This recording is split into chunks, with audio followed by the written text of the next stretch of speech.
Hello friends, welcome back to my channel Biome a pioneer in biological sciences. Students, आज हम लोग बात करेंगे कौन कौन से ऐसे फैक्टर्स हैं जो कि फोटोसिंथेसिस प्रोसेस को इफेक्ट करते हैं। तो अगर अभी तक आप लोगों ने हमारे चैनल को सब्सक्राइब नहीं किया है तो please subscribe the channel, press the bell icon to get more notification when we upload the new video on the channel. तो चलिए शुरू करते हैं आज के वीडियो में, जिसमें कि हम लोग बात करेंगे फैक्टर्स अफेक्टिंग द फोटोसिंथेसिस की। इसमें मेन इंपॉर्टेंट एक लाइन आती है, what is the Blackman's limiting factor law. Blackman का लिमिटिंग फैक्टर लॉ क्या है, बहुत इंपॉर्टेंट चीज़ है सारी चीज़ें इंपॉर्टेंट है। The one is called Blackman's limiting factor law. What is this? तो पहले बात करते हैं। आप लोगों को पता है कि जो फोटोसिंथेसिस होती है उसमें क्या होता है कि carbon dioxide molecule is react with the water molecule to form the chlorophyll, sunlight. तो क्या फॉर्मेशन यहां पे होता है? यहां फॉर्मेशन होता है ग्लूकोज का, ऑक्सीजन का एंड वाटर मॉलिक्यूल। ये चीजें निकलती हैं। तो इसमें जो रिएक्टेंट हैं वो क्या है? Carbon dioxide, water molecule, chlorophyll, sunlight, इनकी प्रेजेंस है और ये रिएक्टेंट है जिससे कि फूड का फॉर्मेशन हो रहा है। तो ब्लैकमैन ने क्या बताया? ब्लैकमैन ने ये बताया, ये तो नॉर्मल प्रोसेस है कि फोटोसिंथेसिस हो रही है, इसकी रिक्वायरमेंट है और इन दोनों की वजह से ये प्रोसेस चलती है। ब्लैकमैन्स लिमिटिंग फैक्टर लॉ क्या है? ब्लैकमैन्स लिमिटिंग फैक्टर लॉ ये नियम है जिसमें कि फोटोसिंथेसिस का रेट, यानी कि फूड के फॉर्मेशन का रेट उस फैक्टर पे डिपेंड करता है जो सबसे कम होता है। जैसे सिंपल से एक उदाहरण के तौर पे हम लोग देखते हैं, सनलाइट हो गया 4 फोटोन। फॉर एग्जाम्पल 4 फोटोन की आवश्यकता है इसमें, यानी कि 4 फोटोन यहां प्रेजेंट है। The chlorophyll concentration, suppose that यहां पर 4 माइक्रोग्राम है। सिंपल से समझिएगा, फोटोन कितने हो गए, यानी कि सनलाइट 4, ये क्या है 4, यहां पे हमको मिल गए 2H2O, यानी कि H2O के मोल कितने हो गए 2 मोल H2O। कार्बन डाइऑक्साइड कितनी है 1 मोल कार्बन डाइऑक्साइड।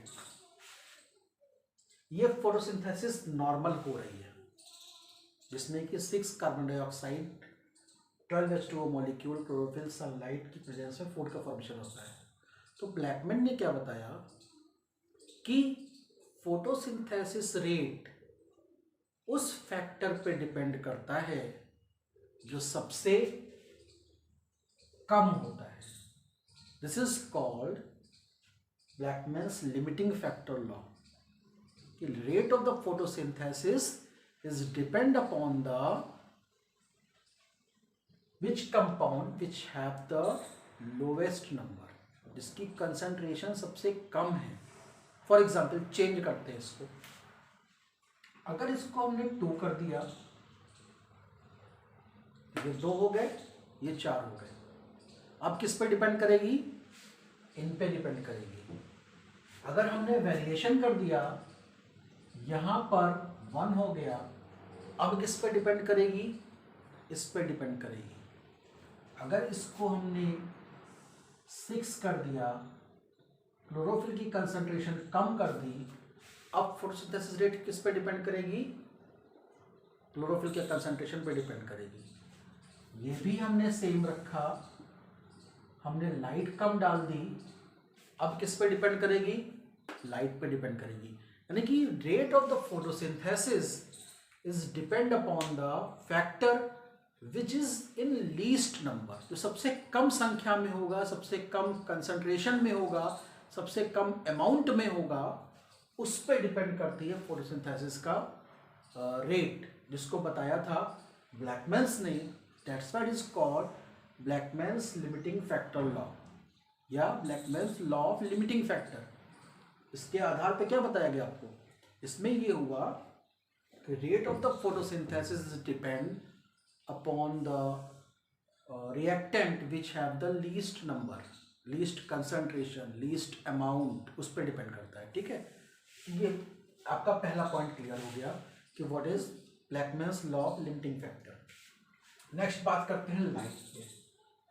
लाइट तो आपको जैसे पता है, यहाँ पे लाइट की बहुत रिक्वायरमेंट होती है। फोटोसिंथेसिस बिना लाइट के इनिशिएट ही नहीं होगी, क्योंकि क्लोरोफिल कंसंट्रेशन जो है वो लाइट को एब्जॉर्ब करता है और अपवर्ड मूवमेंट। तो अगर आप लोगों ने ये नहीं देखा है कि लाइट कैसे क्लोरोफिल के मॉलिक्यूल ट्रैप करते हैं और कैसे साइक्लिक नॉन साइक्लिक ट्रांसपोर्ट चलता है, कैसे एक्साइटेशन ऑफ क्लोरोफिल होता है, कैसे फोटोलिसिस ऑफ वाटर होती है, तो अगर अभी तक आप लोगों ने नहीं देखा है तो हमारे वीडियो चैनल के लिंक पे जाकर के वहाँ से आप देख सकते हैं कि what is primary light reaction, what is red drop immersion effect and how the reaction is start.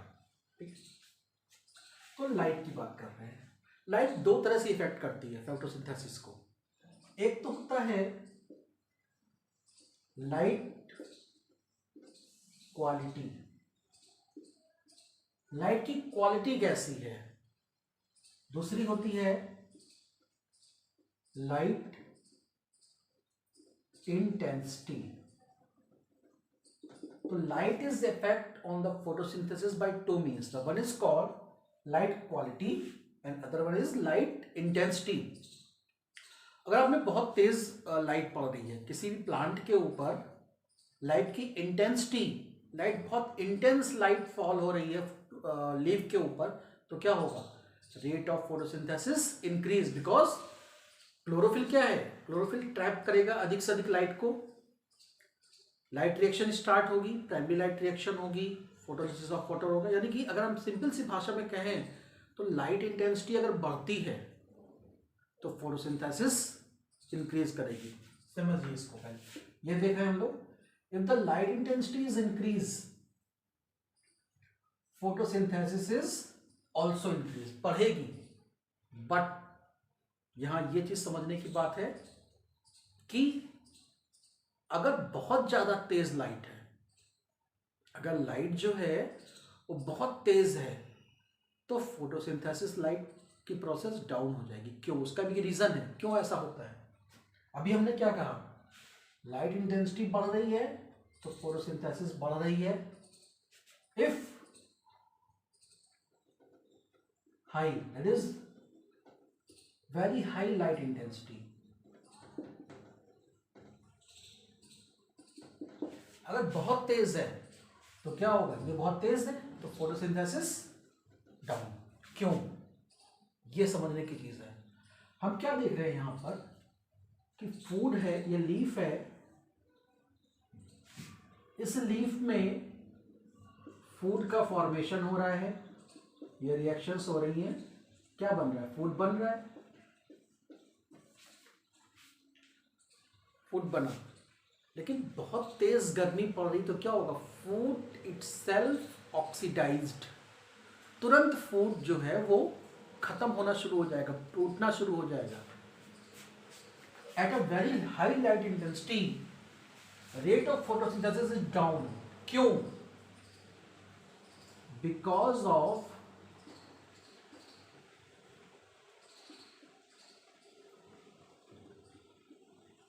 Solarization. जो आपका फूड बन रहा है, it starts into break without the release energy. Energy कब रिलीज होती है, जब फूड का ब्रेक डाउन होता है रिस्पिरेशन के प्रोसेस में, तब एनर्जी रिलीज होती है। लेकिन यहाँ पे क्या है, बहुत तेज गर्मी, बहुत तेज लाइट इंटेंसिटी की वजह से फूड इटसेल्फ ब्रेक हो रहा है, टूट रहा है, एनर्जी रिलीज नहीं हो रही है। तो क्या हो गया, जब फूड टूटने लगेगा तो फोटोसिंथेसिस रेट कम हो गई। अब बात करते हैं लाइट क्वालिटी की। लाइट क्वालिटी आपने देखा होगा, जैसे हमने बात की थी पीछे रेड लाइट की और फॉर रेड लाइट की। In the presence of red light अच्छी खासी नॉर्मल जो फोटोसिंथेसिस प्रोसेस होती है वो होती है, इंक्लूडिंग फॉर रेड लाइट। इन दोनों के साथ में अच्छी प्रोसेस चलती है। लेकिन अगर हम ब्लू लाइट देते हैं, in the presence of blue light photosynthesis increases, तो क्या होगा, फोटोसिंथेसिस इंक्रीज हो जाती है। रीजन क्या होता है,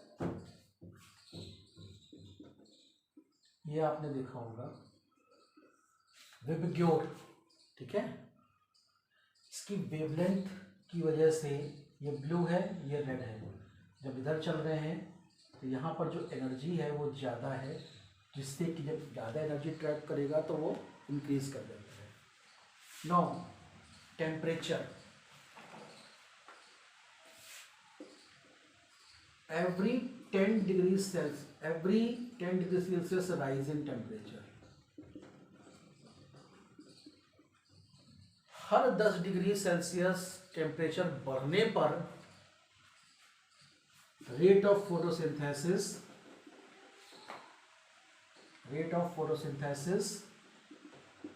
इज डबल। ये क्वेश्चन पूछा जाता है वेरियस एग्जाम्स में। When we increase the temperature by the 10 degree Celsius, what's the effect on the photosynthesis process? तो every 10 डिग्री सेल्सियस टेम्परेचर बढ़ने पे क्या होगा, फोटोसिंथेसिस जो है वो डबल कर जा रही है। और अगर ज़्यादा टेम्परेचर बढ़ा देंगे तो क्या होगा, सेम प्रोसेस जो भी बताया लाइट इंटेंसिटी में। भाई लाइट इंटेंसिटी अगर बढ़ेगी तो टेम्परेचर भी तो राइज करेगा, और जब टेम्परेचर राइज करेगा तो सेम प्रोसेस होगी यहाँ पे। तो अगर नॉर्मल टेम्परेचर है 25 to 30 का मान लेते हैं अगर, और इसके ऊपर हम हर 10 डिग्री सेल्सियस इंक्रीज कर रहे हैं, तो एक लेवल तक लाइट की जो फोटोसिंथेसिस की प्रोसेस है वो बढ़ती है। एक सीमा तक, एक लिमिट तक फोटोसिंथेसिस की रेट जो है वो डबल हो जाएगी एवरी 10 डिग्री सेल्सियस राइज पर। आफ्टर दैट अगर फिर भी बढ़ाते जा रहे हैं तो क्या होगा, फिर सेम प्रोसेस सोलराइजेशन की, ठीक है। Next is carbon dioxide. आपको पता है in atmosphere the concentration of carbon dioxide is 0.03%। यानी कि हमने क्या है, जैसे यहाँ पे देखा कार्बन डाइऑक्साइड बढ़ाएंगे तो कार्बन डाइऑक्साइड बढ़ने से क्या होगा, फोटोसिंथेसिस इंक्रीज कर जाएगा। यानी कि if the concentration of carbon dioxide increases, photosynthesis क्या हो रही है, बढ़ रही है, इंक्रीज कर रही है। बट हर चीज की एक लिमिट होती है, ऑप्टिमम, मिनिमम, मैक्सिमम, ठीक है। तो ऑप्टिमम तक तो गया, ठीक है, इंक्रीज भी हो गया, मैक्सिमम हो गया। लेकिन अगर कार्बन डाइऑक्साइड का एटमॉस्फेयर में कंसंट्रेशन इंक्रीज होता जाता है तो क्या होता है, ग्रीन हाउस इफेक्ट क्रिएट हो जाएगा, ग्लोबल वार्मिंग शुरू हो जाएगी। ग्लोबल वार्मिंग शुरू हो जाएगी तो अल्टीमेटली क्या होगा, rate of the photosynthesis down. तो हर चीज का, हर फैक्टर का अपना एक मैक्सिमम लिमिट होती है, उसके बाद क्या होता है, वो डाउन होता है। यहाँ हम कहते हैं ऑप्टिमम होगा, उसके बाद वो प्रोसेस डाउन ही चली जाएगी। सेम चीज़ यहाँ पे है, कार्बन डाइऑक्साइड बढ़ता है तो फोटोसिंथेसिस की रेट इंक्रीज होती है, but at the high temperature, high concentration of the carbon dioxide, the rate of the photosynthesis down. After some time क्या होगा, ये कम होने लगेगा, ठीक है। Water, similarly water is essential for all the living organism, either of the plant, bacteria, animal, सभी sales के लिए वाटर जो है सबसे इंपॉर्टेंट चीज होती है, because all the enzymatic activity enhance carbon, water की प्रेजेंस में क्या होगा, एंजाइम्स की जो एक्टिविटी होती है वो इंक्रीज होती है। वाटर बढ़ा दीजिए, प्रोसेस बढ़ेगी, एंजाइम्स एक्टिव रहेंगे। वाटर कम कर लीजिए, एंजाइम्स खत्म हो जाएंगे, उनकी एक्टिविटी खत्म हो जाएगी। तो जैसे हम वाटर बढ़ाएंगे फोटोसिंथेसिस बढ़ेगी, क्योंकि एंजाइम की एक्टिविटी इंक्रीज होती है। सिमिलरली क्लोरोफिल कंसंट्रेशन, ज़्यादा से ज़्यादा क्लोरोफिल प्रेजेंट है तो क्या होगा, अधिक से अधिक लाइट को ट्रैप करेगा। जैसे कि एक लीफ है, इस लीफ में सपोज दैट हम बात करते हैं 5 माइक्रोग्राम क्लोरोफिल प्रेजेंट है, ठीक है। तो ये कितना, फॉर एग्जाम्पल इसने 5 फोटॉन्स को रिसीव कर लिया, उसी हिसाब से लाइट रिएक्शन होगी, उसी हिसाब से फूड का फॉर्मेशन होगा। अगर यहाँ पे कंसंट्रेशन 10 माइक्रोग्राम है तो क्या होगा, ज़्यादा लाइट को एब्जॉर्ब करेगा, तो ये 10 को एब्जॉर्ब करेगा, और ज़्यादा लाइट रिएक्शंस होगी और ज़्यादा फोटोसिंथेसिस बनेगी, फूड बनेगा। 20 माइक्रोग्राम हो गया तो सिमिलरली 20 फोटॉन्स। फॉर एग्जाम्पल है ये, फॉर एग्जाम्पल।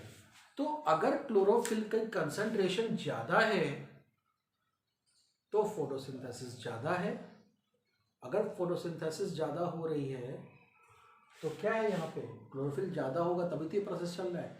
तो ये वेरियस फैक्टर्स हैं जो कि हेल्प करते हैं या इनिशिएट करते हैं या इन्हेंस करते हैं फोटोसिंथेसिस को।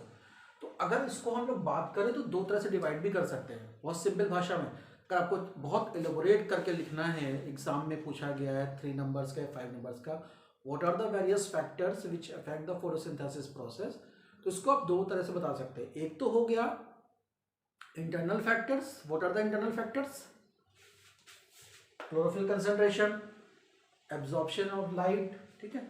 और एक्सटर्नल फैक्टर्स पे आपका लाइट हो गया, आपका टेम्परेचर हो गया, इंक्रीज कर रहा है, तो इस तरह से आप इसको एलेबोरेट कर सकते हैं। It is just about the various factors which are affecting the photosynthesis process. तो अगर आप लोगों को ये टॉपिक अच्छा लगा, बहुत अच्छे से समझाने की कोशिश की गई है, इजी वे में समझाने की कोशिश की गई है। तो अगर आप लोगों को ये टॉपिक अच्छा लगा है तो प्लीज़ लाइक करें, कमेंट करें, सब्सक्राइब करें and press the bell icon to get more notifications. और एक चीज़ और मैं कहना चाहूँगा कि अगर अभी तक आप लोगों ने चैनल को सब्सक्राइब नहीं किया है, हमारे पुराने वीडियोस नहीं देख पाए हैं, तो सब्सक्राइब करके हमारे पुराने वीडियोस को देख सकते हैं, जिसमें कि फोटोसिंथेसिस के करीब हमने 4 लेक्चर्स और बनाए हुए हैं कि पूरी फोटोसिंथेसिस की प्रोसेस जो है वो यहाँ पे ख़त्म कर दी गई है। तो ठीक है, thank you very much, thank you.